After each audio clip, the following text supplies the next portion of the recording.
Bismillahirrahmanirrahim.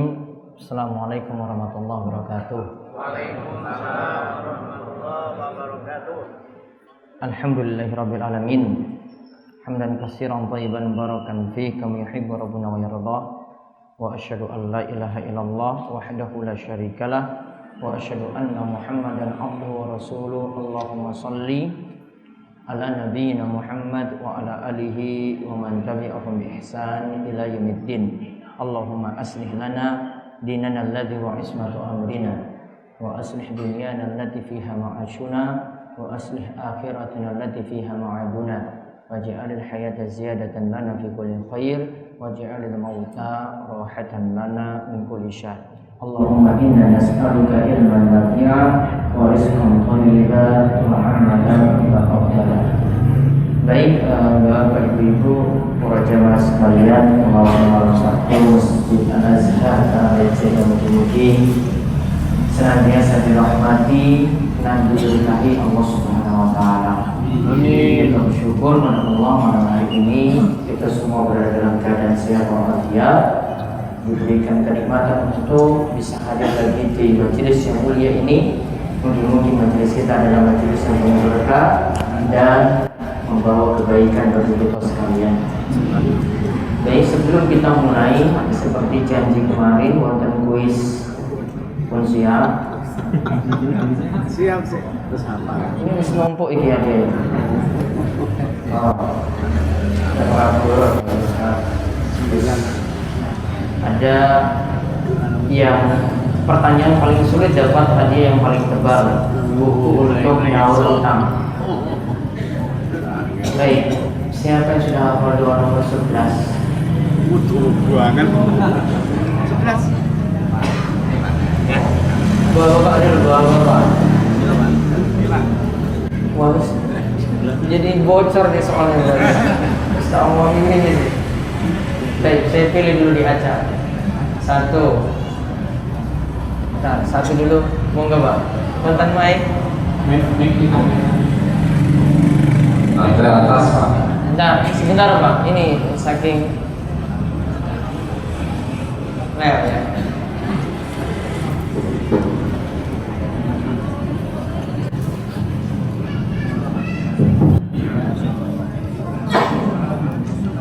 Bismillahirrahmanirrahim. Allahumma aslih li dini alladhi huwa ismatu amri wa aslih li dunyaya allati fiha ma'ashi wa aslih li akhirati allati fiha ma'adi wa ja'alil hayata ziyadatan li fi kulli khair wa ja'alil mauta rahatan li min kulli syarr.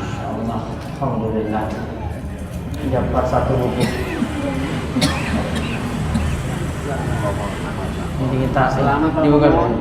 Terus yang di atas buka pasti. Bismillahirrahmanirrahim. Enggak boleh buka buku ya. Ya, Bismillahirrahmanirrahim. Allahumma asrifli dini alladhi huwa ismatu amri wa asrifli dunya alladhi fiha ma'asi wa asrifli akhirati alladhi fiha mamati wa jamalil hayatan yadatan li fi kulli khairi wa jamalil mauta rohatan li min kulli syarri. Baik, ibu-ibu.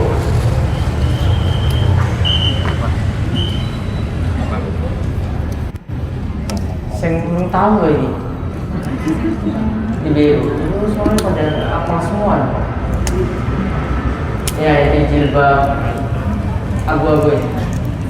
Gini.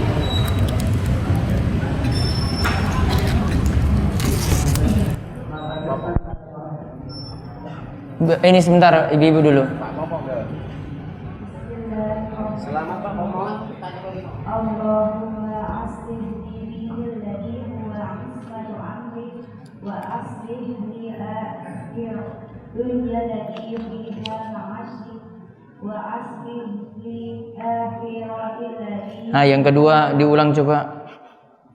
Yang Bismillahirrahmanirrahim. Allahumma aslih li alladhi huwa ismatu amri wa aslih li dunya allati fiha ma'ashi wa aslih li akhirati allati fiha ma'ashi waj'alil hayata ziyadatan li kulli khair waj'alil mauta rahatan li kulli syarr. Baik. Ini yang atas tadi. Yang bawah Pak di atas. Bentar. Satu lagi. Ibu-ibu tadi sudah. Yang sini basement ada. Ada mic di basement? Iya, ada di basement? Ya, monggo Bu. Enggak boleh buka buku. Nggih. Bismillahirrahmanirrahim. Allahumma aslih dini alati wa ismatu amri wa aslih dunya ya fi alati fiha ma'ashi wa aslih akhirati alati fiha ma'ati wa jumali hayatan siyadatan li min kulli khairin Fi kulli khairin.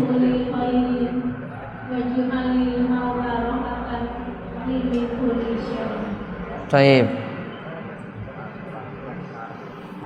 Habis. Ibu yang di belakang tadi. Terus yang di basement, Pak. Nah, yang lainnya yang kecil-kecil dulu.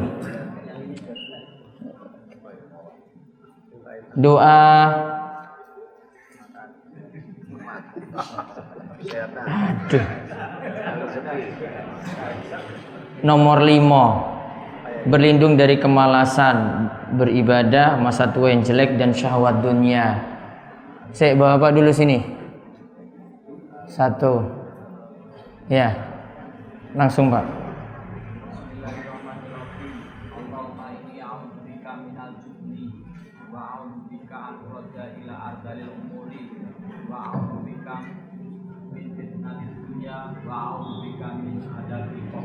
Baik, buku apa Pak? Sisa buku Natal, amal pembuka pintu rizki, 50 doa. Rizki. Nah. Terus yang di atas, bawa Pak di atas. Punten. Kosong. Wah, wis. Cek gini, lagi. Nomor 5 tadi. Ya.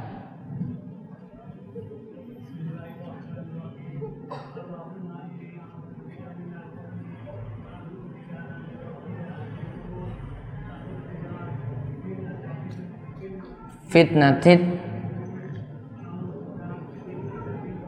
Baik.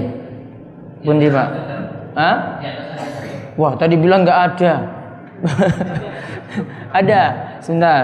Tadi apa Pak? Mau pembuka pintu rezeki 50 doa, buku Natal. Meninggalkan sholat lupa di bawah.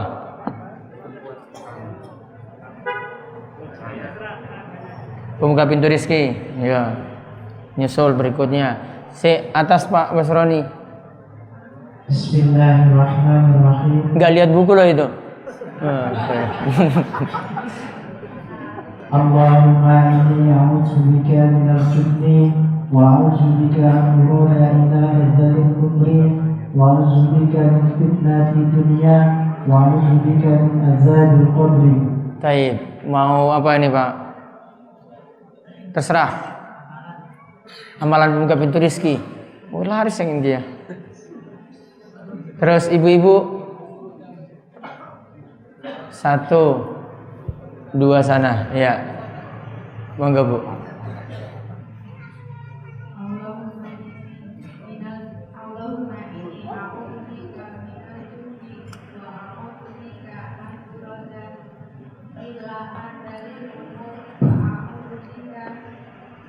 Min.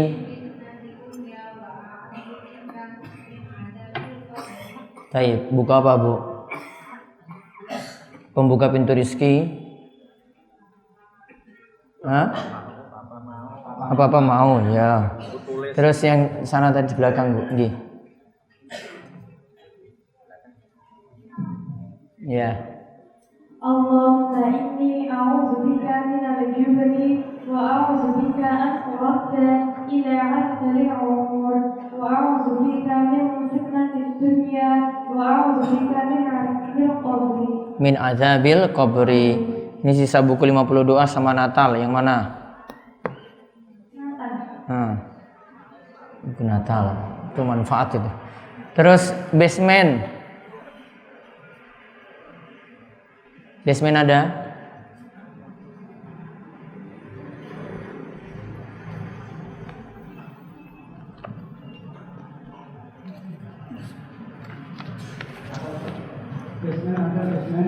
Basement ada? Sip. Monggo.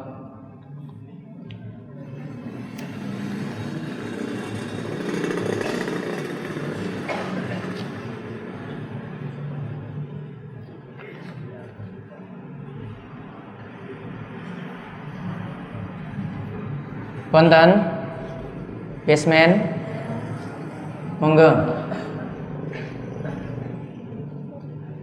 Allahumma inni a'udzubika minal jubni wa a'udzubika an uradda ila 'adzalil 'umur wa a'udzubika min fitnatis dunya wa a'udzubika min 'adzabil qabr. Baik, ini sisa buku 50 doa atau buku Natal? Apa Bu? Itu terserah. 50 doa. Taib selesai. Lanjut. Sekarang lihat di buletin, ini doa nomor 13. Ini doa bagus sekali. Doa meminta panjang umur, banyak harta, dan baiknya amal. Nah ini alhamdulillah dapat doa yang panjang. Berarti kuisnya besok bukunya tebal juga. Insyaallah. Ya, harus 1 minggu persiapan. Ya. Apa doanya tadi judulnya? Meminta panjang umur, banyak harta. Namun di sini panjang umur dan banyak harta yang penuh berkah. Bukan hanya sekedar panjang umur, juga hartanya penuh berkah. Karena kalau ada yang punya banyak harta nggak berkah, itu nggak manfaat. Lalu di sini baiknya amal. Ini sebenarnya gabungan dari beberapa hadis. Syekh Sa'id bin Wahb Al-Qahtani itu nyusun dari hadis-hadis yang ada, kumpulkan jadi satu, jadi kalimat seperti ini beliau susun. Nanti ada ceritanya di faedah nanti saya sebutkan di bawah. Saya tuntun, ya, kemudian nanti diikuti.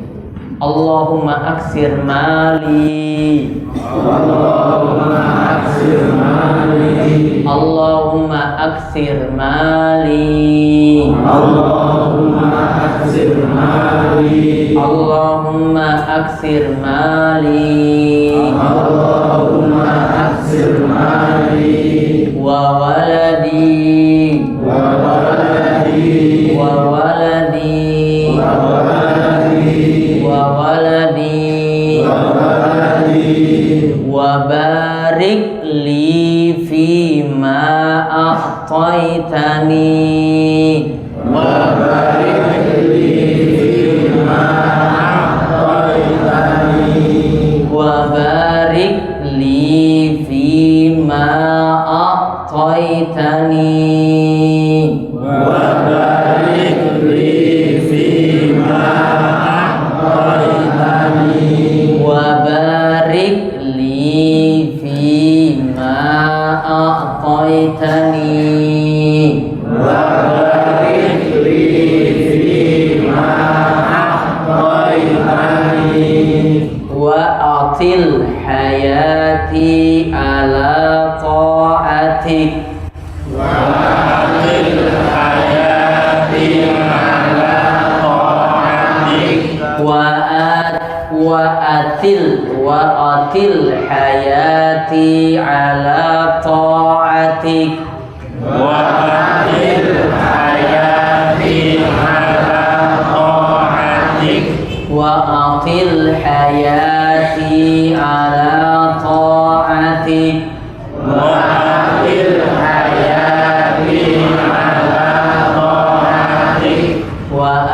ahsin amali wa ahsin amali wa ahsin amali wa ahsin amali wa ahsin amali wa ahsin amali waghfirli waghfirli waghfirli waghfirli waghfirli waghfirli. Saya ulang, Allahumma aksir mali Allahumma aksir mali wa waladi wa waladi wa barik li fima a'taitani wa barik li fima a'taitani wa atil hayati ala ta'atik wa atil hayati ala ta'atik wa ahsin amali wa ahsin amali waghfirli waghfirli. Allahumma aksir mali Allahumma aksir mali wa waladi wa waladi wa barik li fima a'taitani wa barik li fima a'taitani wa atil hayati ala ta'atik wa atil hayati ala ta'atik wa ahsin amali wa ahsin amali waghfirli waghfirli. Baik, kita ulangi saringan 2 kali, monggo. Allahumma aghfir mali wa waladi wa barik li fima a'taitani wa akhir hayati ala ta'atik wa ahsin amali waghfirli. Allahumma aghfir mali wa waladi wa barik li fima a'taitani wa akhir hayati ala ta'atik wa ahsin amali waghfirli. Baik, lihat artinya di bawah. Ya Allah, perbanyaklah hartaku dan anakku, serta berkahilah karunia yang Engkau berikan kepadaku. Panjangkanlah umurku dalam ketaatan kepadamu, perbaguslah amalku, dan ampunilah dosa-dosaku. Bagus kan doanya? Lihat isinya meminta banyak harta, anak, namun yang penuh berkah. Yang kedua, minta panjang umur, namun umurnya diisi terus dengan ketaatan. Yang ketiga, minta pada Allah supaya diperbagus amal. Yang keempat, kita minta pada Allah supaya diampuni dosa-dosa kita. Lihat ada faedah di bawahnya. Diriwayatkan dari Imam Al-Bukhari dari Anas bin Malik radhiyallahu anhu, Nabi SAW pernah mendatangi Ummu Sulaim. Ummu Sulaim atau ibunda saking Anas bin Malik. Ummu Sulaim ini nama aslinya Rumaisah, ya, atau Rumaisah. Ketika itu Ummu Sulaim mengatakan bahwa Anas anaknya siap menjadi pelayan Nabi Shallallahu Alaihi Wasallam. Lantas beliau mendoakan Anas dalam urusan akhirat dan dunianya. Nabi doakan Anas, mugi-mugi urusan dunianya dan akhiratnya itu bagus. Di antara doa beliau pada Anas, Allahumma tambahkanlah, ya Allah tambahkanlah rizki kepadanya, yaitu rizki kepada Anas, berupa harta dan anak, serta berkahilah dia dengan nikmat tersebut. Dan terbukti Anas itu umurnya panjang dan keturunannya itu banyak. Dalam riwayat lain disebutkan bahwa Nabi SAW mendoakan Anas dengan doa, ya Allah perbanyaklah harta dan anaknya serta berkahilah rizki yang engkau karuniakan kepadanya. Dalil tentang bolehnya meminta panjang umur asalkan dimanfaatkan dalam kebaikan, kan tadi dalamnya itu ada doa minta panjang umur, adalah hadis dari Abdurrahman bin Abi Bakrah dari ayahnya Abu Bakrah bahwa ada seorang yang bertanya kepada Rasulullah SAW, wahai Rasulullah, manusia seperti apa yang dikatakan baik? Nabi SAW katakan, man tala umruhu wa hasuna amalu, yaitu siapa yang umurnya itu panjang, namun tidak titik sampai di situ, umurnya panjang namun baik pula amalnya. Karena kalau umur panjang saja kurang bagus. Kalau umur panjang untuk maksiat ya nggak bagus. Namun umur panjang tambah lagi baik juga amalnya. Allah beri umur panjang, dia rajin sholat, dia rajin ibadah, terus memperbaiki diri. Lalu ditanya lagi, manusia seperti apa yang dikatakan jelek? Maka beliau jawab, yang panjang umurnya namun jelek amalnya, waktunya habis sia-sia, umurnya tidak berkah. Jadi yang penting di sini adalah umur tadi, umur yang baik amalnya, umur yang berkah. Berarti tadi ini kumpulan dari beberapa hadis, dijadikan doa tadi, Allahumma aghfir mali wa waladi wa barik li fima a'taitani wa atil hayati ala ta'atik wa ahsin amali wa firli. Sudah ada yang hafal? Lancar. Ya? Sudah apa? Nanti minggu berikutnya aja PR. Ini bukunya sudah habis yang tebal. Baik, sekarang kita lihat pelajaran sirah nabawiyah menikahi Khadijah. Kemarin terakhir itu pembahasannya perang Fijar dan perjanjian Hilful Fudul. Itu usia Nabi SAW 20 tahun. Nah sekarang ketika usianya itu 25 tahun, Nabi SAW mempersunting Khadijah radhiyallahu anha. Kita lihat kisahnya di dalam buletin ini. Monggo. Khadijah binti Khuwailid radhiyallahu anha adalah wanita yang terhormat dan terpandang di kalangan Quraisy dari garis keturunan yang mulia. Dia adalah perempuan yang terkaya di kalangan Quraisy, seorang pedagang yang sering memakai jasa laki-laki untuk menjalankan perniagaannya dengan imbalan upah. Baik, lihat Khadijah binti Khuwailid. Berarti bapaknya namanya Khuwailid. Ini wanita yang terhormat. Jadi Nabi SAW mendapati Khadijah ini bukan wanita sembarangan. Ya, ini bukan wanita yang dari kelas-kelas biasa. Jadi mereka itu adalah wanita-wanita terhormat, lalu terpandang juga di kalangan Quraisy. Tokoh, ya wanita yang termasuk tokoh. Berarti keluarganya juga bagus semuanya. Dari garis keturunan yang mulia. Nabi SAW tidak menikah dengan orang yang garis keturunannya bermasalah. Nah, dia adalah perempuan yang terkaya di kalangan Quraisy. Sudah wanita kaya lagi, sugih lagi, dari kalangan terhormat. Ya, ini terkumpul banyak kebaikan loh di sini. Padahal Nabi SAW itu katakan kalau menikahi wanita pasti laki-laki itu milih karena 4 sebab. Betul nggak Bapak? Apa sebabnya? 1, sugih. Apa dulu ya? Cantik dulu ya. Milih sugih sih atau cantik sih? Cantik miskin orang apa berarti? Ya, cantik, terus sugih, terus saking keluarga terhormat, ya dong? 3 ini, tambah lagi yang baik agamanya. Iya kan? Terkumpul 4 kebaikan ini luar biasa sekali. Khadijah ini 4-4-nya ini ada. Ya, 4-4-nya ini ada.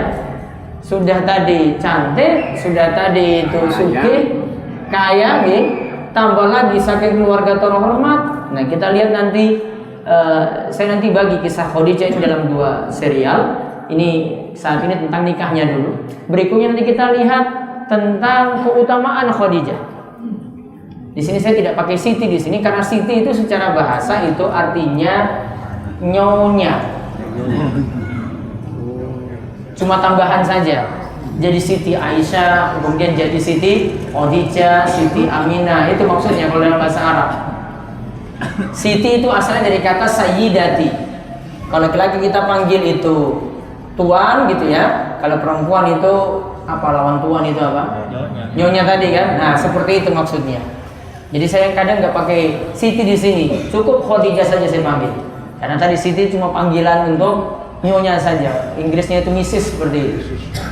Nah, jadi dari keluarga terhormat, dari bangsa Quraisy lagi, sama seperti Nabi Shallallahu Alaihi Wasallam. Dia seorang pedagang yang sering memakai jasa laki-laki untuk menjalankan perniagaannya dengan imbalan upah. Jadi Khadijah itu pedagang, jadi pebisnis. Biasanya pekerjakan orang diberikan upah, nah, apalagi kalau ditemukan orang yang pas, dia akan berikan pekerjaan yang pas juga untuknya dan jadi orang kepercayaan. Kita lihat selanjutnya.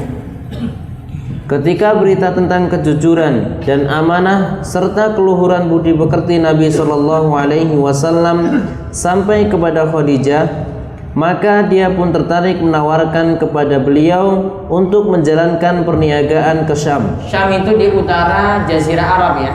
Syam, kalau sekarang Saudi Arabia sebelah utaranya. Terus Nabi Shallallahu Alaihi Wasallam pun menerima tawaran itu, dan beliau berangkat dengan ditemani oleh hamba sahaya milik Khadijah bernama Maisarah. Ini lanang apa itu? Putri. Kok bisa? Ya itu jenengan anggapan jenengan itu wanita. Masa Nabi SAW jalan dengan perempuan? Karena di kalangan Arab itu nggak mesti nama yang kita anggap itu perempuan di sana itu jadi perempuan ya. Intinya sini jalan dengan Maisarah tadi, mau pergi ke Syam ditemani dengan Maisarah, itu budak dari Khadijah. Ya, budak dari Khadijah. Lihat di sini, lihat dalam awal ini dikatakan Khadijah tertarik pada kejujuran dan sifat amanah dari Nabi Shallallahu Alaihi Wasallam. Berarti untuk bangun bisnis, bisnis apapun sini Bapak Ibu, itu modal penting ini cuma ini saja. Jujur dan amanah itu top. Jadi orang kepercayaan. Ini orang kepercayaan ini nggak punya modal loh ini Nabi. Punya modal nggak ini? Enggak. Buang dia dipekerjakan kok pergi ke sana. Maka gara-gara jujur dan amanah, kalau orang itu jalanin bisnis, insya Allah nggak pakai modal seperti itu. Malah orang nanti akan bantu.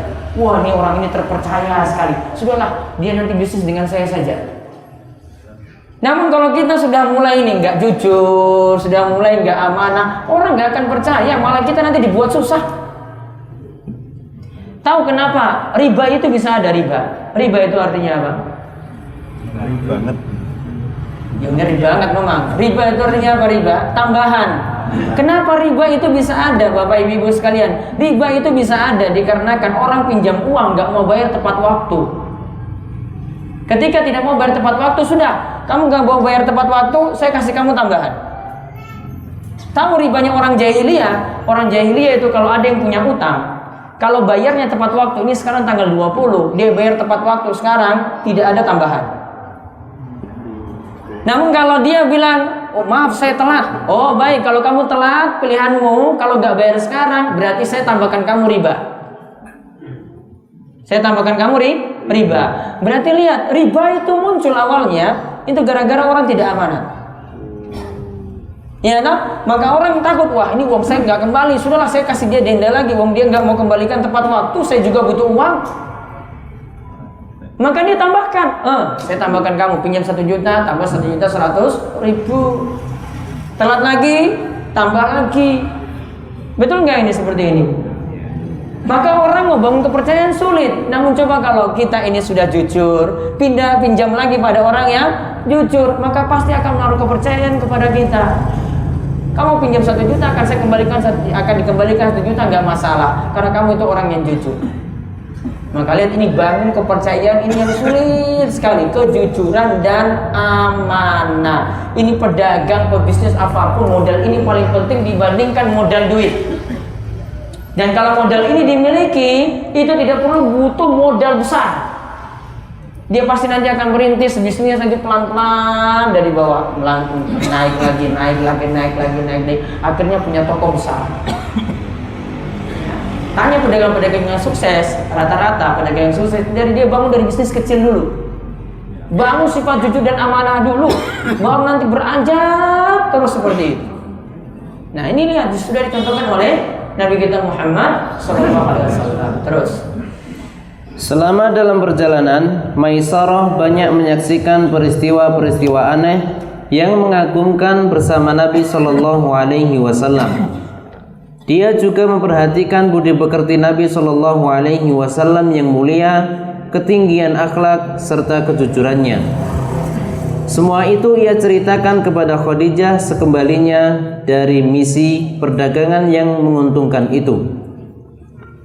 Setelah semua itu didengar Khadijah, yang sebelumnya dia telah banyak mendengar dari orang lain, akhirnya Khadijah tertarik untuk menikah dengannya. nah lihat di sini, ini nggak disebutkan Khadijah yang menawarkan diri atau Rasulullah SAW yang melamar. Ini beda ya. Di sini tidak disebutkan di sini. Intinya ada beberapa cerita tentang ini. Bisa jadi Khadijah itu yang menawarkan diri, wahai Rasulullah, saya mau kamu itu, wahai Muhammad, saya itu mau kamu itu menikah dengan saya. Nah, itu namanya menawarkan diri. Boleh seperti ini. Ya, boleh seperti ini. Ada juga bisa laki-lakinya yang melamar wanita. Ada juga bisa walinya, bapaknya itu yang menawarkan anaknya kepada laki-laki soleh. Seperti ketika beberapa sahabat itu anaknya ingin menikah, dia tawarkan kepada orang-orang soleh. Di antaranya itu kisah seorang sahabat wanita, yaitu Ummu Salamah, yang akhirnya jadi istri Nabi SAW. Ya, ketika itu kalau ini kisahnya lain.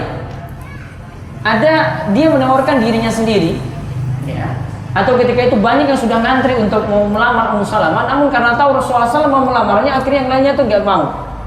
Karena Rasulullah SAW itu sudah mau melamarnya, maka Abu Bakar undur diri, Umar undur diri, nggak jadi untuk melamar si Ummu Salamah tadi.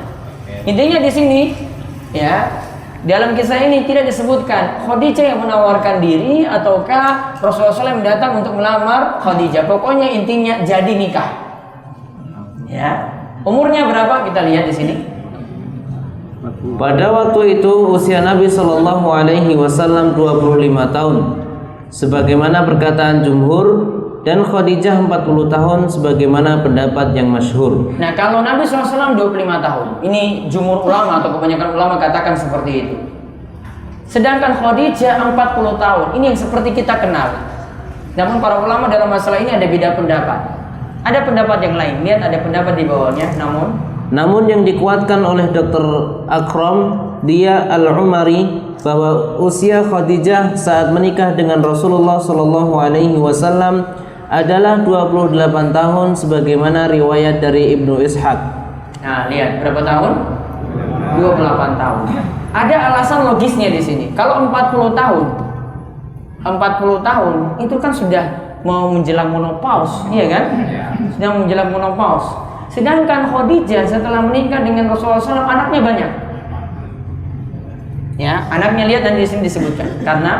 Karena ada 2 anak laki-laki dan 4 anak perempuan yang dilahirkan dari pernikahan Khadijah radhiyallahu anha dan Nabi Muhammad sallallahu alaihi wasallam, dan sangat sulit diharapkan 6 anak tersebut dilahirkan di usia Khadijah 40 tahun. Nah, lihat, mungkin nggak? Berarti total anaknya berapa tadi? 2 anak laki-laki, ya, tambah 4 anak perempuan. 6 tahun coba, wanita 40 tahun. Taruhlah monopausnya itu 50 tahun. Mungkin nggak seperti itu? Tiap tahun lahir? Ini sepuh lagi loh ini. Kalau kita bilang sepuh kan? Iya. Kan agak berat seperti ini.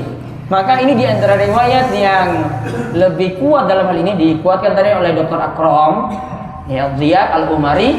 Beliau mengatakan bahwasanya lebih tepat usianya 28 tahun, walaupun ada yang mengatakan itu 40 tahun. Terus, karena biasa mendekati usia 50 tahun sudah sangat sulit memiliki keturunan lagi, apalagi banyak. Nah, kalau sudah dekat 50 tahun sulit punya keturunan, apalagi banyak seperti itu. 6 loh ini. 6, 2 laki-laki, 4 perempuan. Terus, 2 anak laki-laki tersebut adalah Qasim dan Abdullah. Qasim, maka Nabi SAW itu biasanya dipanggil Abu Qasim. Abu Qasim, Ya, ada juga yang nama anaknya itu Abdullah. Terus Sedangkan 4 anak perempuan adalah Zainab, Ruqayyah, Ummu Kulthum dan Fatimah. lihat, Zainab, Ruqayyah, Ummu Kulthum dan Fatimah. Zainab nanti nikah dengan seorang sahabat juga. Kemudian Ruqayyah dan Ummu Kulthum ini dinikahi oleh Utsman bin Affan. Salah satunya meninggal, baru nanti Utsman itu menikah dengan yang lainnya. Pokoknya Ruqayyah atau Ummu Kulthum tadi. Yang keempat itu Fatimah, menikah dengan siapa? Ali bin Abi Thalib. Terus Qasim dan Abdullah meninggal dunia ketika kecil. jadi ketika kecil itu meninggal dunia. Ya, ini berat sekali nih kalau meninggal ketika anak itu masih kecil. Jadi Nabi SAW sudah mendapatkan cobaan seperti itu. Baik, yang berikutnya. Sedangkan anak perempuan beliau semuanya memeluk Islam. Namun semua putri beliau meninggal dunia semasa hidup beliau selain Fatimah. Jadi semua tadi Zainab, Ruqayyah, Ummu Kulthum meninggal dunia kecuali Fatimah. Jadi semasa Nabi SAW hidup putrinya yang 3 tadi meninggal dunia kecuali Fatimah. Terus Fatimah meninggal dunia 6 bulan setelah Nabi Shallallahu Alaihi Wasallam wafat. ya, setelah Nabi SAW itu wafat, baru Fatimah itu meninggal dunia. Terus Sebagian besar riwayat menyebutkan bahwa yang melangsungkan akad nikah adalah paman Khadijah yang bernama Amr bin Sa'ad. terus Ada juga riwayat yang menyebutkan bahwa sebagai wali nikahnya adalah ayahnya Khuwailid. Nah, lihat. Jadi ini juga perselisihan siapa yang jadi walinya, wali nikahnya. Ada yang katakan pamannya bernama Amr bin Sa'ad, dan ada juga yang katakan yang jadi wali nikahnya bapaknya langsung, yaitu Khuwailid. Ya, terus Sebelum menikah dengan Rasulullah Shallallahu Alaihi Wasallam, Khadijah telah menikah 2 kali. nah 2 kali janda loh ini. Ya, ini 2 kali janda ini. Terus berarti kalau umurnya 28 tahun berarti ya masih ini jadi janda kembang berarti. Iya kan? Kalau umurnya 28 tahun loh. Ini sudah 2 kali tapi masih juga menikah. Terus Suaminya yang pertama bernama Atik bin Aid al-Makhzumi. Suami yang kedua bernama Abu Halah bin An-Nabasi At-Tamimi. nah, ketika itu nikah 2 kali. Suami pertama namanya Atik, suami kedua namanya Abu Halah. Terus Khadijah meninggal dunia 3 tahun sebelum Nabi Shallallahu Alaihi Wasallam hijrah ke Madinah dan meninggalnya sebelum peristiwa Isra dan Mi'raj. Sebagaimana diriwayatkan oleh Al-Waqidi, Khadijah meninggal dalam usia 65 tahun. nah, sekitar 65 tahun Khadijah itu meninggal dunia. Nah, sekarang pelajaran penting dari kisah di atas. Boleh bagi wanita berdagang. Boleh bagi wanita berdagang, jadi pebisnis, jadi pekerja. Nanti kita lihat alasannya, saya akan sebutkan syarat-syaratnya di bawah. Yang kedua, Akhlak dan budi pekerti yang baik jadi faktor utama seseorang bisa sukses dalam bisnis dan berhasil menarik kepercayaan sampai menarik hati yang lainnya untuk menikah. nah lihat, jujur, amanah itu jadi modal penting untuk bisnis, untuk bangun usaha. Bahkan tadi gara-gara nikah pun itu tadi Khadijah melihat dari sifat jujur dan amanahnya Nabi Shallallahu Alaihi Wasallam. Terus yang ketiga, Seorang wanita harus dinikahkan oleh walinya. tadi antara Amr bin Sa'ad paman Khadijah atau tadi Khuwailid bapaknya. Maka wanita itu mesti dinikahkan oleh wali. Kalau misalnya nikahnya kawin lari gimana? Sah atau tidak? Tidak ada wali, atau walinya itu abal-abal, diangkat pokoknya ini kamu jadi wali nikah untuk perempuan ini. Sah atau tidak? Orang tuanya masih ada? Tidak sah. Nabi SAW mengatakan la nikaha illa biwali. Tidak ada nikah kecuali harus dengan wali. Kalau tidak ada wali nggak boleh. Harus nikah itu dengan wali. Jadi wanita itu tidak bisa menikahkan dirinya sendiri, harus ada walinya untuk bantu untuk nikahnya. Kalau tidak ada wali nggak bisa. Hatta sampai janda pun, ya, janda itu juga harus dinikahkan dengan wali. Namun nanti sifatnya ketika wanita itu dinikahkan, kalau dia itu antara janda dengan yang masih perawan, itu beda cara dia menjawab lamaran. Kalau ada laki-laki yang datang, kalau untuk perempuan yang masih perawan, maka senyum-senyumnya saya cuma senyum saja, itu sudah menandakan itu iya. Jarang untuk bersuara, wah saya senang, enggak. Ya, malunya besar. Namun kalau janda butuh untuk ucapan tegasnya, kamu mau atau enggak? Karena rasa malunya dengan yang perawan itu berbeda. Tidak punya malu. Kemudian yang keempat, Seorang laki-laki hendaklah mencari wanita saleh yang afifah, menjaga diri seperti Khadijah. Begitu juga wanita hendaklah mencari laki-laki yang soleh sebagai pendamping dan imamnya. nah ini penting untuk memilih pasangan. Kalau laki-laki itu cari wanita soleha.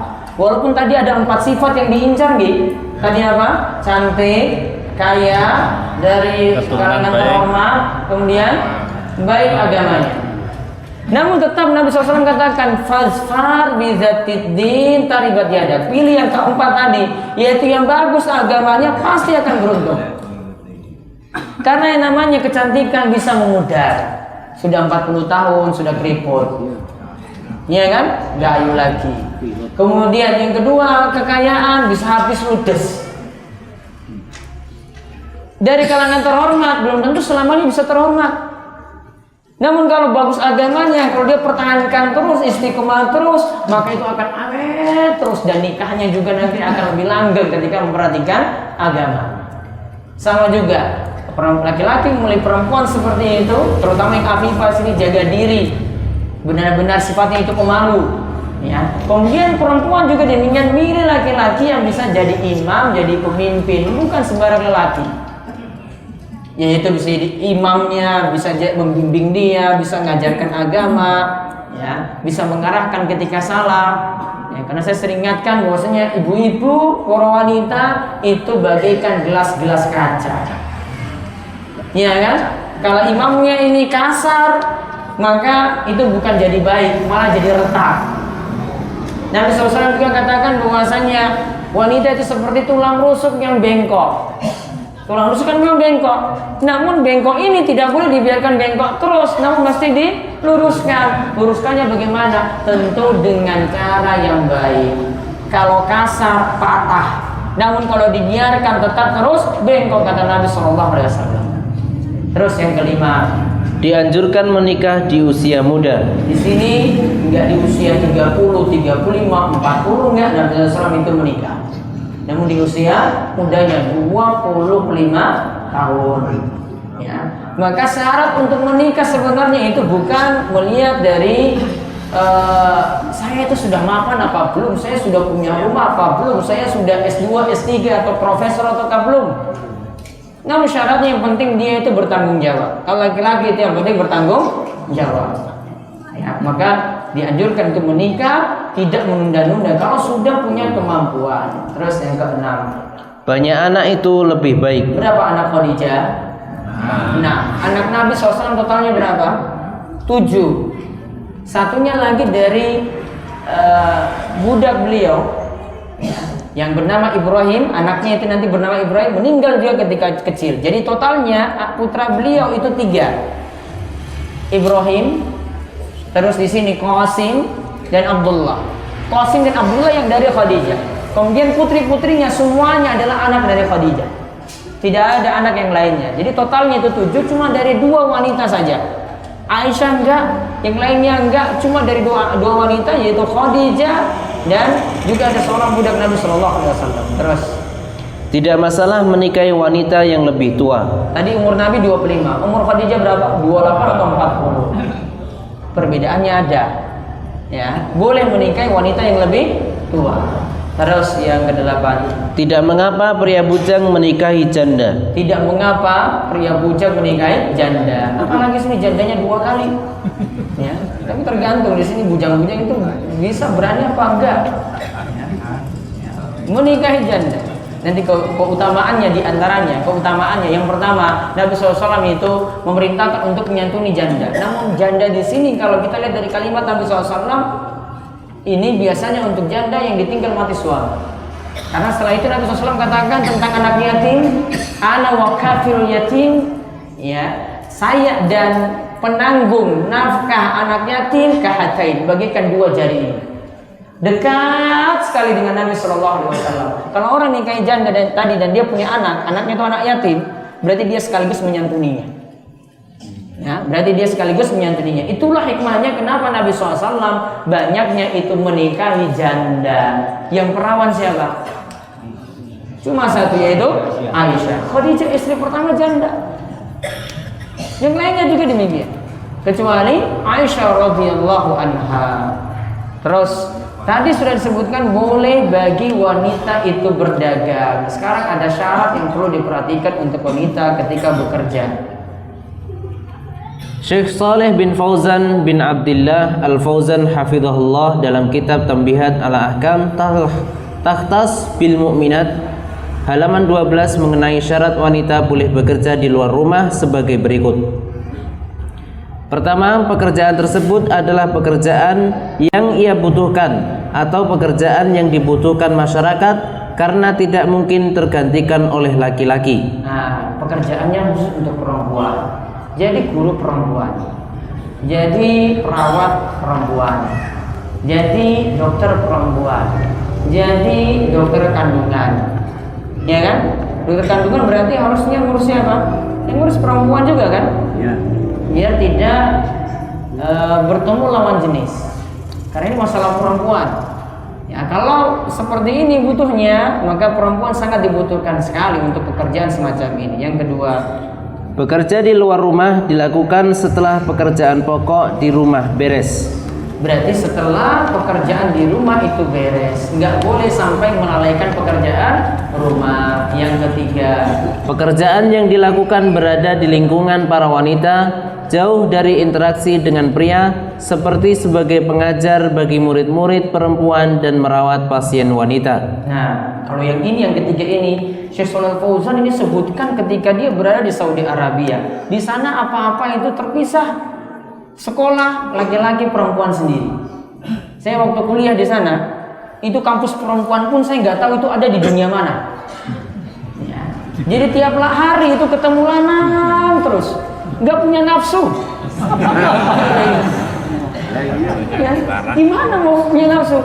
Tiap hari ketemu laki-laki terus, wah lanang lagi, nggak pernah lihat perempuan itu di kampus. Ya ketika di UGM, ya ketemu perempuan lagi kayak begitu pakaiannya. Di sana itu kayak ini, iya mau macam-macam juga nggak bisa, nggak ada perempuan yang mau didekati. Asramanya juga cuma laki-laki toh. Yang jadi kasir juga laki-laki, yang jadi pembersih ruangan juga laki-laki, yang melayani apapun itu semua laki-laki. Mau kantoran juga laki-laki semuanya. Makanya saya nggak tahu perempuan di sana. Perempuan pun tuh jarang lihat. Lihat pun kalau di Saudi Arabia itu, ini kalau saya Shalal Fauzan yang di Saudi, itu pun tertutup rapat. Karena kalau di negara beliau, ya itu diterapkan hukum wajib bercadar, wajib menutup muka. Maka kalau keluar pun lihat perempuan, sama saja, yang nggak lihat juga, karena tertutup juga sama, ya nggak pernah terlihat. Ya makanya ini yang beliau sarankan seperti itu. Apa tujuannya? Biar tidak banyak interaksi laki-laki dan perempuan. Mau rumah sakitnya pun dipisah laki-laki dan perempuan. Ya, dipisah itu. Sampai kampus pun, sampai dari anak-anak pun sampai kuliah itu terpisah antara laki-laki dan perempuan. Pekerjaan kantor pun demikian, terpisah antara laki-laki dan perempuan. Itu yang terjadi di sana. Maka beliau berani mengutarakan semacam ini. Terus, namun perlu dipahami bahwa sebaik-baik tempat bagi wanita adalah di rumahnya. Allah Subhanahu wa taala berfirman yang artinya, dan tinggallah kalian di dalam rumah-rumah kalian dan janganlah kalian berdandan sebagaimana dandan ala jahiliyah terdahulu. Allah berfirman, wa qarna fi buyutikunna wa la tabarrusna tabarrujal jahiliyatil ula. Tinggallah kalian itu di rumah kalian dan janganlah kalian para wanita dandan seperti dandannya wanita jahiliyah. Apa yang dimaksud dandan wanita jahiliyah? Orang jahiliyah itu dia nutup kepala, lehernya kelihatan. Dia kalau keluar rumah perhiasannya ditampakkan. Itu namanya dandan wanita jahiliyah. Maka Allah ingatkan di sini, jangan dandannya seperti dandan wanita jahiliyah. Wanita beriman, wanita muslimah, nutup aurat dari kepala sampai kakinya dia tutup dengan rapat. Terus keutamaan memiliki banyak anak. Tadi kan Khadijah anaknya 6. Apa keutamaannya? Lihat dari Maqil bin Yasar. Dari Maqil bin Yasar radhiyallahu anhu, ia berkata bahwa seseorang pernah mendatangi Nabi Shallallahu Alaihi Wasallam. Lantas ia mengatakan pada beliau bahwa ia tertarik pada wanita yang punya kedudukan dan cantik, namun sayangnya ia mandul. Lantas ia bertanya, bolehkah untuk menikahi wanita tersebut? Nabi Shallallahu Alaihi Wasallam menjawab, menikahlah kalian dengan yang penyayang dan punya banyak keturunan, karena aku begitu bangga dengan banyaknya umatku pada hari kiamat. Nah, Nabi SAW perintahkan nikahilah wanita yang al-wadud, al-walud. Ada 2 sifat. Al-wadud itu penyayang. Ya, penyayang, nanti bisa ngurus suami, bisa ngurus anak-anaknya. Al-walud yang punya banyak keturunan. Tadi disebutkan wanita itu diketahui mandul. Ini boleh jadi karena silsilah keturunannya, atau mungkin ada pengujian terlebih dahulu. Mungkin ada yang beritahu wanita itu mandul, atau mungkin ini adalah janda nggak punya keturunan. Maka Nabi SAW sarankan kalau ada yang lain itu lebih bagus, yaitu cari yang penyayang dan cari yang punya keturunan yang banyak. Karena apa? Nabi SAW itu berbangga dengan banyaknya umat beliau nantinya pada hari kiamat. Sekarang kita lihat manfaatnya disebutkan oleh Imam Al-Ghazali, salah seorang ulama besar dalam mazhab Syafi'i, dalam kitabnya Ihya Ulumuddin. Imam Abu Hamid Al-Ghazali dalam kitab Ihya Ulumuddin berkata, berusaha untuk mendapatkan keturunan sudah dinilai sebagai suatu bentuk ibadah dilihat dari 4 sisi. Pertama, menjalankan perintah Allah agar manusia tetap memiliki keturunan. Nah, berarti dengan orang itu menikah terus memiliki keturunan, walaupun 1 anak saja, itu sudah jalankan perintah Allah. Terus yang kedua, berharap dicintai Rasulullah Shallallahu Alaihi Wasallam, karena beliau akan bangga dengan banyaknya keturunannya pada hari kiamat. Makin banyak anak Rasulullah SAW makin bangga, dan orang tersebut Rasulullah SAW itu cintai. Yang ketiga, mengharap berkah dari doa baik dari anak soleh setelah itu. Kalau 1 anak itu doakan kepada orang tua kebaikan, maka kalau banyak anak semua doakan kebaikan, orang tua makin banyak dapat kebaikan. Yang keempat, mengharapkan syafaat dari anak yang meninggal dunia ketika kecil sebelum orang tuanya. Kalau ada anaknya yang dia itu meninggal dunia ketika kecil sebelum orang tuanya itu meninggal dunia, maka anak ini akan berikan syafaat kepada orang tuanya. Kalau orang tuanya itu sabar ketika menghadapi ujian semacam itu. Wallahu a'lam bishawab. Ini yang kita kaji dari pembahasan menikahi Khadijah. Nantinya kesempatan berikut kita akan lihat keutamaan istri Nabi SAW, yaitu Khadijah di sini. Apa saja keutamaan dari beliau? Baik, silakan jika ada pertanyaan. Ini ada yang kemarin saya jawab dulu. Yang 2 minggu lalu saya bawa pertanyaan yang belum terjawab. Apabila puasa Arafah jatuh pada hari Jumat, Sabtu atau Ahad, apakah harus dibarengi dengan puasa sehari sebelum atau sesudahnya apa tidak? Puasa Arafah tanggal berapa berarti? Puasa Arafah 9 Zulhijjah. Kalau ini jatuh pada hari Jumat, Sabtu, Ahad, tidak mesti ikuti dengan tanggal 8-nya. Dikarenakan puasa Arafah itu puasa yang punya sebab. Kita lakukan puasa Arafah pada hari Jumat saja boleh. Kita lakukan puasa Arafah andai jatuh pada hari Sabtu saja boleh, tanpa ikuti dengan hari Jumat. Begitu juga kalau jatuh pada hari Ahad pun juga boleh, tanpa ikuti dengan hari Sabtu ataupun hari Senin sesudahnya. Ada yang bertanya langsung? 1, 2. Assalamualaikum warahmatullahi wabarakatuh. Waalaikumsalam warahmatullahi wabarakatuh. Saya ingin tanya Pak Ustaz tentang peraturan di Indonesia. Saya pernah melihat itu ada penggalangan tanda tangan itu pembatasan usia minimal menikah. Jadi wanita usia berapa tahun, kemudian laki-laki berapa tahun. Yang ingin saya tanyakan, sebenarnya dalam Islam itu adakah batasan untuk menikah bagi seseorang? Dan jika ada itu di mana gitu ya? Baik. Di mana gitu. Terima kasih. Assalamualaikum. Waalaikumsalam warahmatullahi wabarakatuh. Silakan untuk membatasi itu aturan di negara kita itu silahkan. Namun kalau dalam aturan Islam tidak dibatasi umur minimal ya anak itu dibolehkan nikah. Saya kasih contoh, ada seorang sahabat, anaknya namanya Abdullah. Saya sebutkan ketika malam Kamis kemarin. Ya, anaknya namanya Abdullah, bapaknya namanya Amr, sehingga anaknya dipanggil Abdullah bin Amr bin Al-As. Bapaknya namanya Amr. Selisih anak dan bapak cuma 10 tahun.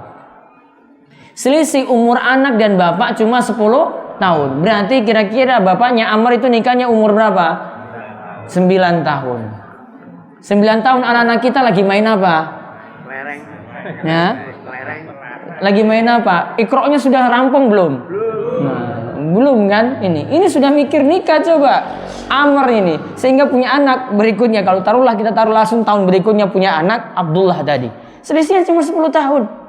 Kalau tengah-tengah kita paling selisih umurnya anak dan bapaknya itu selisih umurnya 20, itu paling minimal.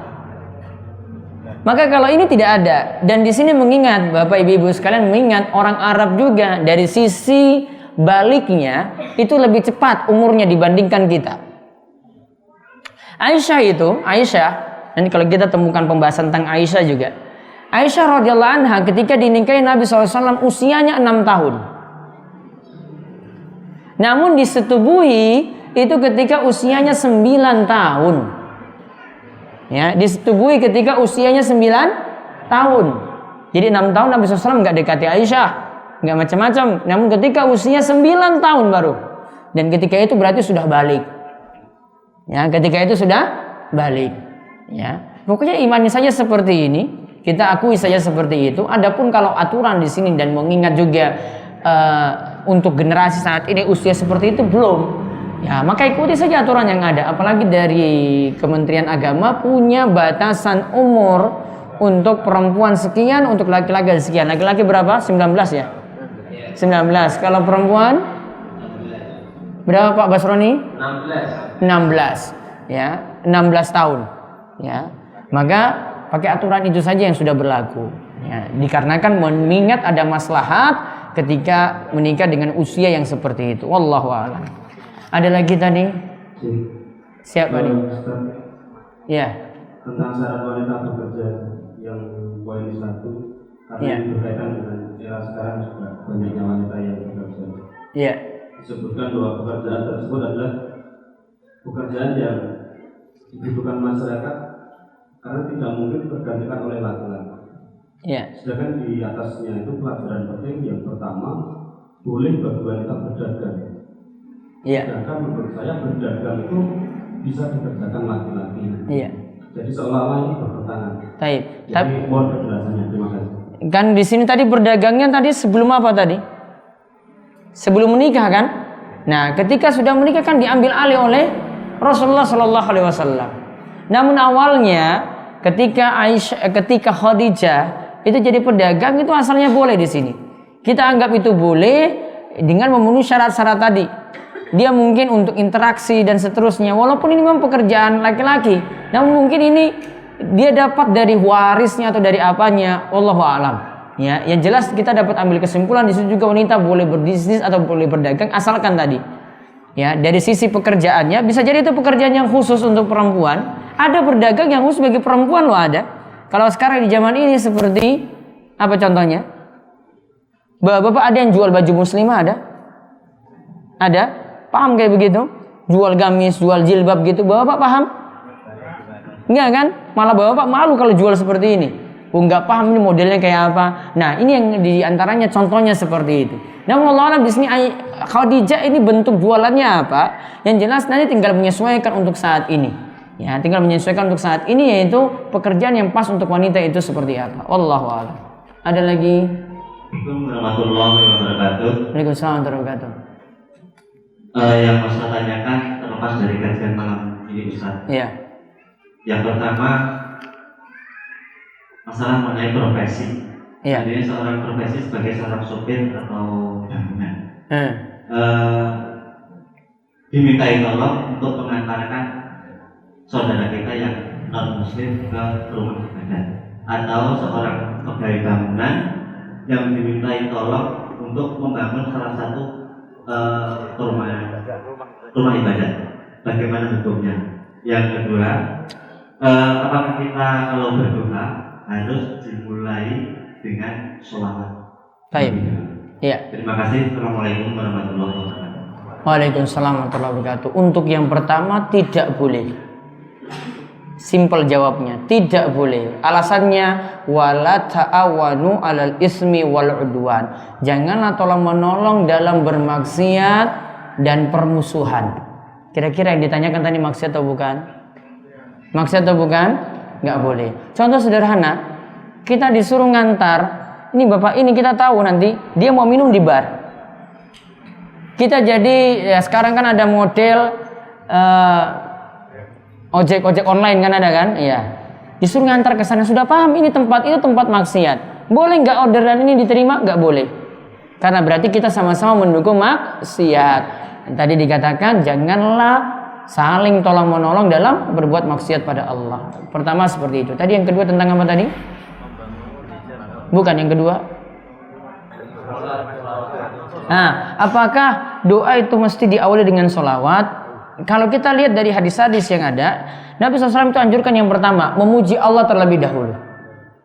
Muji Allah dulu. Maka kita mulai doa itu dengan mengucapkan Alhamdulillah misalnya.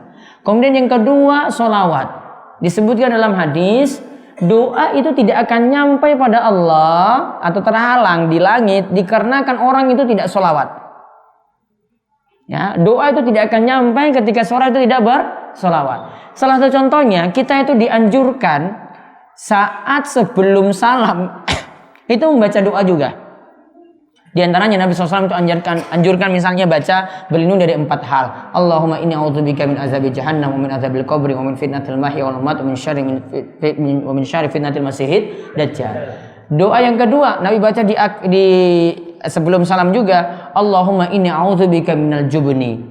Ada dalam riwayat yang lain tambahkan wal bukhli, wa a'udzubika min an uradda ila ardhil umur, wa a'udzubika min fitnatid dunya, wa a'udzubika min adzabil qabri. Ini dibaca juga sebelum salam. Coba perhatikan di awal kita tahiyat ada selawat enggak? Ada kan? Kita bahkan mulai dengan memuji Allah dulu, at-tahiyatu lillah wassalawatu wathayyibat, ya kan? Baru nanti setelah itu, setelah syahadat, Allahumma sholli ala Muhammad wa ala ali Muhammad. Nah, ini contohnya di akhirnya baru minta doa. Ini pelajaran penting di sini bahwa doa itu baiknya diawali dengan memuji Allah, kemudian bersalawat pada Nabi sallallahu alaihi wasallam. Dalilnya apa? Bacaan tahiyat. Dalilnya itu adalah bacaan tahiyat. Sudah ya? Terus yang di bawah dulu. Ya.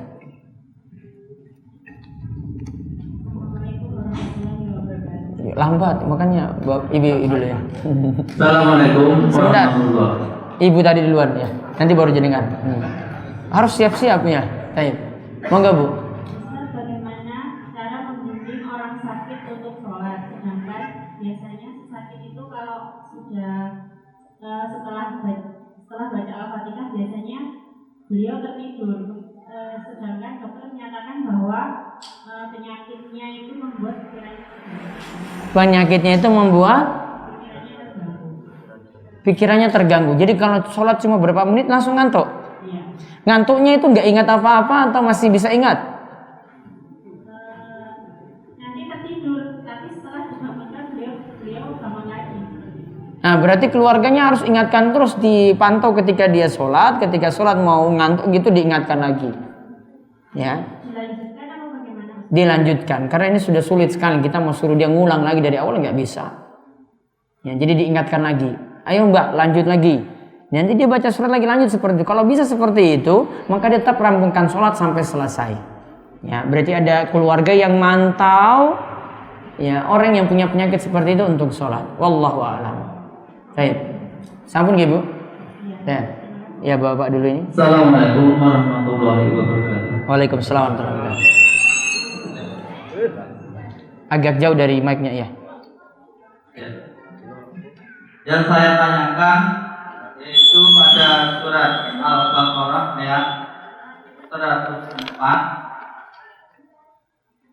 yaitu mengenai janganlah kamu mengatakan ra'ina, katakanlah undurna. Yang kami tanyakan atau boleh dijelaskan apa maksud kata-kata tersebut. Assalamualaikum warahmatullahi wabarakatuh. Ya ayyuhalladzina amanu la taqulu ra'ina wa qulu unzurna wasma'u walil kafirina adzabun alim. Wahai orang yang beriman, janganlah kamu katakan ra'ina, tetapi katakanlah unzurna, dan dengarlah, dan bagi orang-orang kafir itu terdapat siksa yang pedih. Ini sebenarnya ada kisahnya dari awal sampai akhir, ya, sampai ayat ini itu ada kisahnya.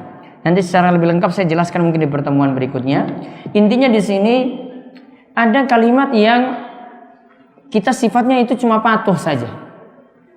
Kalau dikatakan di sini jangan sebut ra'ina, maka berarti kita jangan sebut ra'ina. Namun kalau dikatakan unzurna, berarti kita pakai kata unzurna. Artinya di sini kalimat itu jangan diubah-ubah kalau sudah paten seperti itu.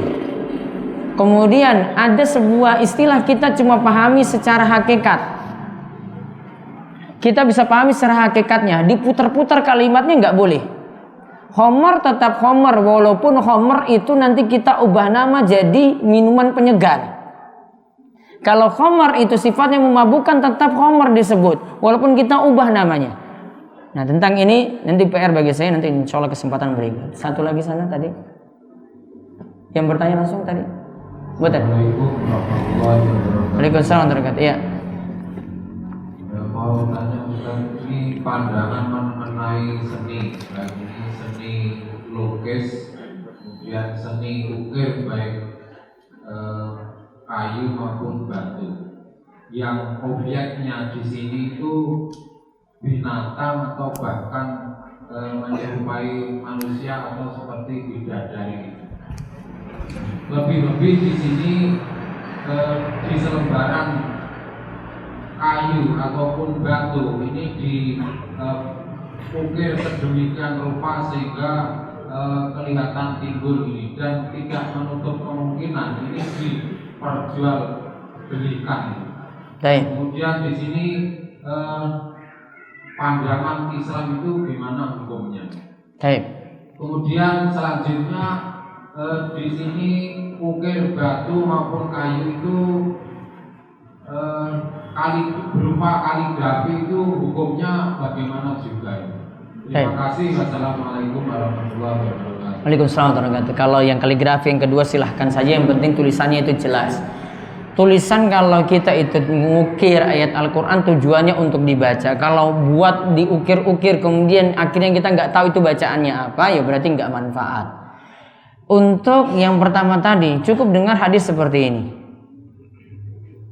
Saking Abdullah bin Umar radhiyallahu anhu, dia berkata Rasulullah SAW itu bersabda, innal ladzina yasna'una hadhis suwar yu'adzabuna yaumal qiyamati yuqalu lahum ahyu ma khalaqatum. Sesungguhnya nanti pada hari kiamat orang-orang yang membuat patung atau membuat gambar-gambar, nantinya itu akan disiksa pada hari kiamat. Akan dikatakan pada mereka, sekarang ini kamu hidupkan apa yang telah kamu gambar. Kamu hidupkan lagi apa yang telah kamu buat dalam bentuk patung tadi. Ma khalaqtum, apa yang telah kamu itu buat. Berarti di sini ada poin penting di sini, suruh hidupkan gambar itu lagi.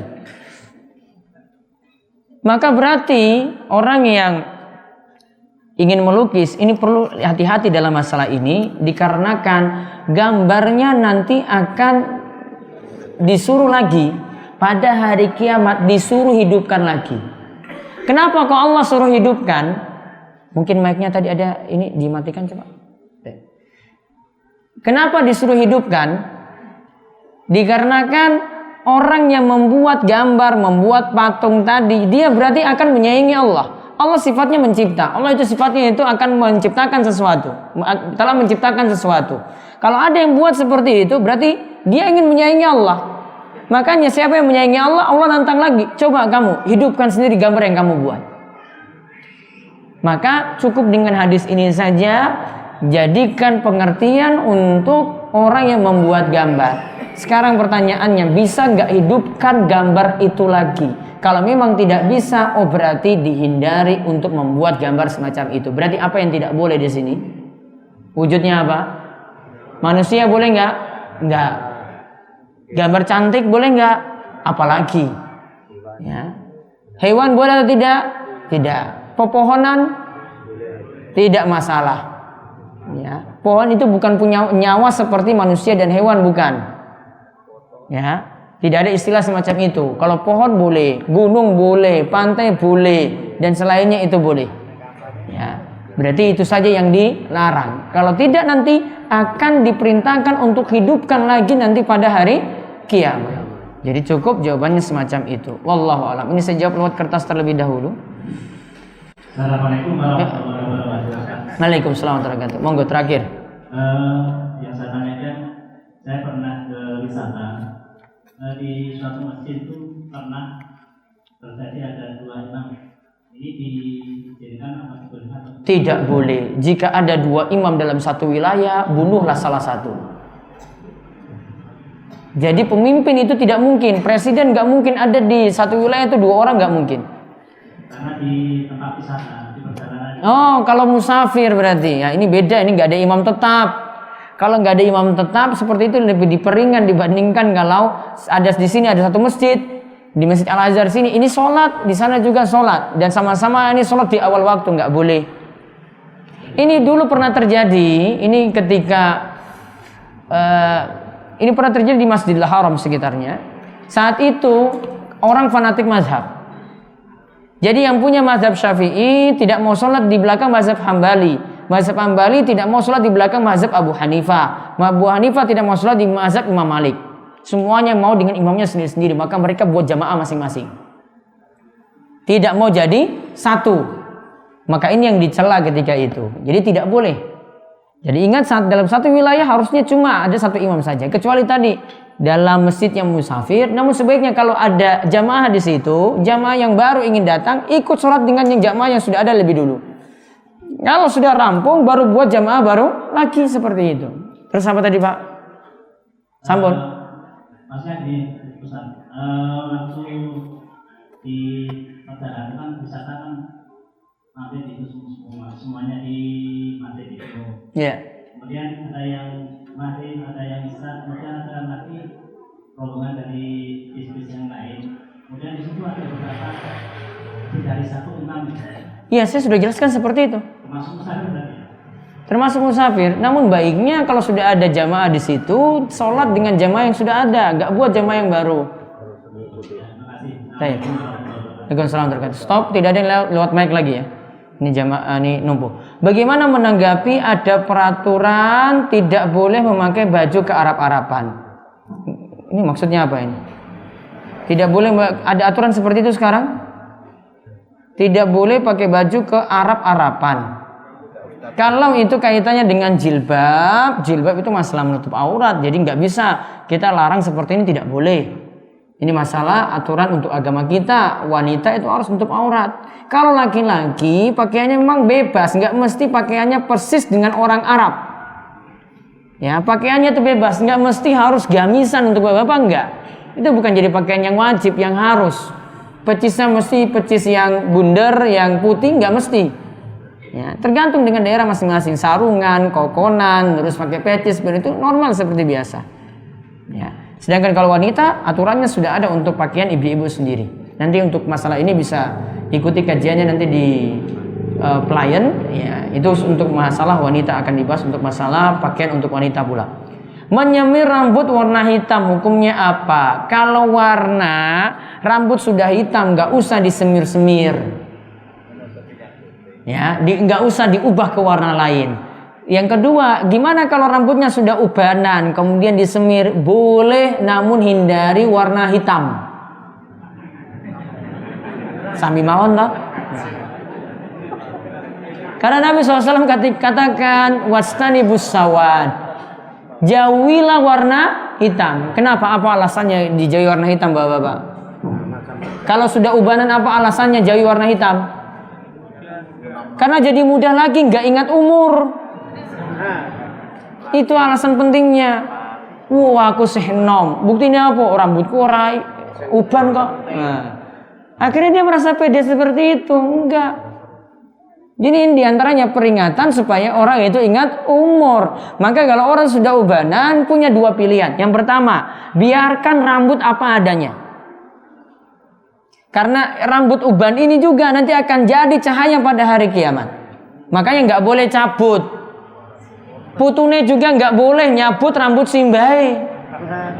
Kan biasanya kan ini ayo cabut rambut simbah. Nggak boleh nurut. Karena nanti cahayanya ditakutkan akan hilang pada hari kiamat. Karena uban ini jadi cahaya pada hari kiamat. Yang kedua berarti boleh diwarnain namun selain hitam. Sedangkan kalau rambutnya masih hitam nggak perlu diwarna-warnain. Seorang imam lupa membaca bismillah, apakah sholatnya sah? Bisa jadi bukan karena lupa, memang dia tidak jaharkan. Ya, imamnya bukan lupa, namun nggak jaharkan, nggak keraskan, boleh seperti itu. Ada seorang sahabat tanya, wahai bapak, dia tanya sama bapaknya, engkau pernah sholat bersama Rasulullah SAW, engkau pernah sholat bersama Abu Bakar, engkau pernah sholat bersama Umar. Apakah mereka membaca bismillah itu jahar? Kemudian dijawab, tidak. Mereka memulai langsung dengan Alhamdulillahirabbil alamin. Bismillahnya tidak jahar. Sehingga seperti ini perlu maklumi. Ada imam yang tidak jaharkan, tidak keraskan bacaan bismillah. Oh, ada imam seperti ini. Jangan cuma terkungkung saja. Ya, terkungkung cuma lingkungannya saja, nggak mau keluar-keluar. Ya, seperti dalam surat Yasin disebut apa? Min amamihim sadda wa min khalfihim, apa awalnya itu? Hah? Bapak Yasin ayat 8, wa ja'alna min baini aydihim sadda wa min khalfihim sadda. Kenapa dikatakan di sini dia jadikan penghalang tembok di depannya, tembok di belakangnya, terkungkung, dia nggak mau lihat dunia luar. Dunia luar ada yang nggak jaharkan bismillah, dia cuma berada di lingkungannya sendiri, nggak mau tahu yang benar seperti apa. Maka jangan jadi orang cuma di lingkungan sendiri, nggak mau berbaur dengan yang di luar, cuma tertutup dengan tembok sendiri. Ya, nggak mau lihat lingkungan ini, nggak mau lihat ini, nggak mau tahu beda pendapat sini situ, nggak mau. Akhirnya ketika lihat, wah ini aneh ini imam ini orang mau coba bismillah, ternyata baca, jenengan aja yang kurang gaul. Iya. Sholat tahajud apakah harus diakhiri sholat witir? Nabi SAW katakan, ij'alu akhir sholatikum bil-lail witran. Jadikanlah akhir sholat malam kalian, berarti sholat tahajud sini juga termasuk, tutuplah dengan sholat witir. Walaupun minimalnya pinten rakaat? Satu rakaat. Sudah mepet ini, wah subuh saya baru bangun jam 4 kurang 1/4, berarti cuma tinggal 10 menit lagi azan subuh. Maka dia kerjakan tahajud 2, witir tutup 1 rakaat, boleh. Seorang pemuda taat beribadah, pekerjaan tetap, dijodohkan oleh tetangganya dengan seorang gadis yang sudah hamil di luar nikah, dengan remaja yang tidak mau tanggung jawab, sudah hamil 2 bulan. Pertanyaan, berdosa tidak orang yang mencarikan jodoh gadis hamil itu? Kira-kira laki-lakinya mau nerima enggak? Ini katanya dijodohkan, kok dia pengen berarti. Mereka tuh terima kalau itu. Syaratnya boleh menikahi wanita yang sedang hamil. Gini ya, kalau dia lihat hamilnya ini karena zina, syarat yang pertama harus tobat. Yaitu yang berzina tadi tobat. Syarat yang kedua harus melakukan istibra. Apa seniman istibra? Buktikan kosongnya kandungan. Caranya gimana? Nunggu 1 kali haid. Atau kalau ini sudah punya isi, berarti nunggu sampai melahirkan, baru boleh. Ya, baru boleh seperti itu. Wallahu a'lam. Yang ada para ulama itu bahas dalam mazhab Syafi'i, laki-laki yang menghamilinya itu yang menikah dengan perempuan tadi. Alasannya kenapa mazhab Syafi'i itu boleh kan? Dikarenakan ini mani yang sudah bercampur dengan perempuan ini sehingga hamil, itu bukan mani yang terhormat. Sehingga ngapain diurus lama-lama? Dinikahkan saja. Bukan berarti ini setuju dengan perbuatan itu, malah ingin menghinakan orang yang berzina. Malah ingin menghinakan orang yang berzina. Tambah lagi konsekuensi nanti berat. Ketika anaknya itu sudah lahir, maka anak ini tidak boleh disandarkan kepada bapak biologisnya. Ada konsekuensi hukum selanjutnya. Kemudian berdosa tidak pemuda yang menikah tadi. Ya tadi lihat dulu, tadi sudah sebutkan 2 syarat, taubat dan buktikan istibra, kosongnya kandungan. Apabila anaknya lahir perempuan, berhak jadi wali atau tidak? Al-waladu lil firash wal ahiru al-hajaru. Anak itu jadi disandarkan pada pemilik ranjang. Laki-laki yang menzinai wanita tadi tidak mendapatkan apa-apa. Masalahnya ini, kalau laki-laki ini mau menerima, kalau mau menerima dan dia jadi pemilik ranjang tadi, berarti dia bisa disandarkan untuk bapaknya. Namun ya kalau mau seperti itu dengan wanita semacam ini, ya wallahu a'lam bishawab. Bagaimana hukum? Saya lompat dulu ini. Benarkah seorang anak yang sudah mumayyiz jika belum disunat maka orang tuanya berdosa? Yang jelas Bapak Ibu-ibu, sunat atau khitan hukumnya wajib. Wajibnya sampai kapan? Sebelum balik. Mumayyiz itu artinya tamyiz, itu berarti belum balik. Ketika usia ini harus segera disunat sebelum usianya itu balik. Balik itu nanti ditandai dengan dia itu mimpi basah atau keluar mani. Bolehkah anak yang belum disunat atau dikhitan menjadi imam sholat? Boleh. Saya pernah ceritakan ada seorang sahabat namanya Amr bin Salimah. Dia ketika itu memanggil jamaah untuk sholat, dia beritahukan yang jadi imam itu hendaklah yang banyak hafalan Qur'annya. Dia tengok sana sini, dia lihat kanan, lihat kiri, nggak ada yang mau jadi imam. Dan dia merasa bahwasanya saya ini hafalannya lebih banyak daripada yang lainnya sepertinya. Akhirnya ketika itu dia jadi imam. Usianya ketika itu 6 atau 7 tahun. Itu imami orang dewasa. Usianya 6 atau 7 tahun. Berarti dia itu ada kemungkinan itu belum balik, itu masih tamyiz, dan juga ada kemungkinan juga belum tentu itu sudah disunat ataukah belum. Ya, jadi boleh jadi imam asalkan sudah tamyiz. Seorang wanita yang berjilbab besar dan berpakaian panjang menutupi mata kaki, bolehkah sholat hanya memakai kaos kaki saja, tidak memakai bawahan mukena? Tidak boleh. Ibu-ibu perhatikan di sini, banyak ibu-ibu yang nggak paham dalam masalah ini. Ibu-ibu, aurat untuk sholat itu dari kepala sampai kaki, dan ini disyaratkan tidak boleh ketat. Disyaratkan tidak boleh ketat, tidak boleh membentuk lekuk tubuh. Maka ibu-ibu untuk bagian atasnya ini jilbabnya itu harus nutup, baiknya nutup sampai tangannya di sini. Maka pakai rukuh kalau kurang itu jilbabnya, kerudungnya itu kurang besar, tambah dengan rukuh di atas. Kemudian bagian bawah bagaimana? Bagian bawah usahakan nutup sampai kaki. Ya, usahakan nutup sampai kaki. Ada seorang sahabat wanita tanya pada Nabi SAW, "Wahai Rasulullah, bolehkah saya sholat itu dengan gamis saja, tidak pakai izar di bawah?" Artinya cuma gamis saja turun ke bawah, namun tidak ada sarung bawahnya. Nabi SAW katakan, boleh asalkan kakimu tertutup. Boleh asalkan kakimu tertutup. Berarti kalau kaki tidak tertutup tidak boleh. Sekarang boleh nggak cukup dengan kaos kaki? Belum cukup. Karena masih kelihatan kaki. Sehingga ibu-ibu solusinya gimana kalau gitu? Tambah apa berarti ibu-ibu? Tambah sarung atau tambah rukuh mungkena, tambah turun ke bawah. Ada rok itu yang biasanya digunakan untuk rukuh mungkenanya, pakai lagi tambah ke bawah sampai nutup kakinya. Ini wajib. Dan ini syarat ketika ibu-ibu itu sholat. Ini kita lagi bahas tentang sholat. Ya, ini mau sholat ketika di dalam rumah ataupun di Masjid Al-Azhar sini ketika di luar rumah, tetap syaratnya seperti itu. Nggak boleh alasannya wah nggak ada yang lihat saya. Ini bukan masalah ada yang lihat atau tidak, namun untuk memenuhi syarat sah sholat, pakaiannya harus nutup sampai bawah seperti itu. Hukum sholat bagi orang-orang yang tertutup mata kakinya. Kalau laki-laki itu baiknya diangkat dari mata kakinya. Ustaz tadi mengatakan kotoran hewan buas itu haram atau najis. Bagaimana kalau kotoran hewan peliharaan seperti kotoran ayam, apakah najis? Kaidahnya gini, kalau untuk hewan yang halal dimakan, hewan yang halal dimakan, kotorannya tidak najis. Tidak najis ini saya nggak suruh makan.